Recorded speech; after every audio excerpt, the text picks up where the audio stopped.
దూత media power of news. ముందుగా అందరికీ నమస్కారం. నిన్న జరిగినటువంటి బుచ్చ చౌదరి మాటలు మనందరికీ వింటా ఉంటే అసలు ప్రజాస్వామ్యంలో ఉన్నామా అనే అర్థం రాష్ట్రంలో ప్రజలందరూ కూడా చేస్తూ ఉంది. రీసెంట్గా చూస్తూ ఉన్నట్లయితే ప్రతి కార్యక్రమానికి కూడా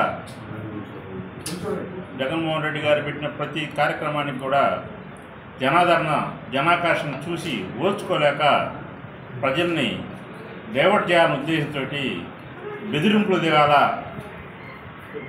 వాళ్ళని ఊర్లలోంచి బయటికి రాకుండా చేయాలా, కాలనీలోంచి బయటికి రాకుండా చేయాలని చెప్పి ఈ విధంగా చేస్తూ ఉన్నటువంటి పరిస్థితి మనం చూస్తూ ఉన్నాము. ఇదే విధంగా చూసినట్టయితే ఇప్పుడు టీడీపీ గవర్నమెంట్ కూటమి ప్రభుత్వం వచ్చి 1 year అవుతూ ఉంది. ఈ 1 yearలో సూపర్ 6 లేవు, సూపర్ 7 లేవు. వాటి గురించి ఒక్క టీడీపీ నాయకుడు కానీ ఎవరు కూడా చంద్రబాబు నాయుడు గారిని ప్రశ్నించే పరిస్థితి లేదు. ఏ కాడికి జగన్మోహన్ రెడ్డి గారిను, వైసీపీ కార్యకర్తలను, వైసీపీ లీడర్లను బెదిరించి ఏదో రకంగా చేస్తే ముందు పాలిటిక్స్ డైవర్ట్ అవుతాయని చెప్పి ఏదో విధంగా చేస్తూ ఉన్నారు.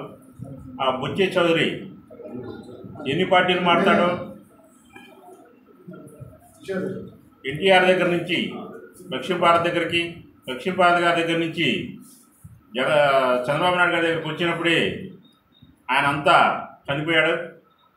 ఆయన ఓన్లీ ఏదో 4 మాటలు మాట్లాడి చంద్రబాబు నాయుడు దృష్టిలో పెడి మంత్రి పదవి కోసం ఆయన తాపత్రయపడతా ఉన్నాడు. ఎంత నాటకాలు ఆడినా,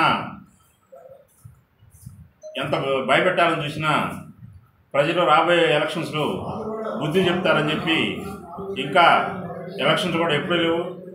జమిలీ ఎలక్షన్స్ వస్తాయని అందరూ అంటున్నారు. అది 2 సంవత్సరాలు ఉంది టైము. ఈ 2 సంవత్సరాల తర్వాత మీ బతుకు ఎట్లా ఉంటుందో ఒకసారి ఊహించుకోవాలని చెప్పి తెలియజేసుకుంటూ సెలవు తీసుకుంటాం. For more updates please subscribe దూత మీడియా.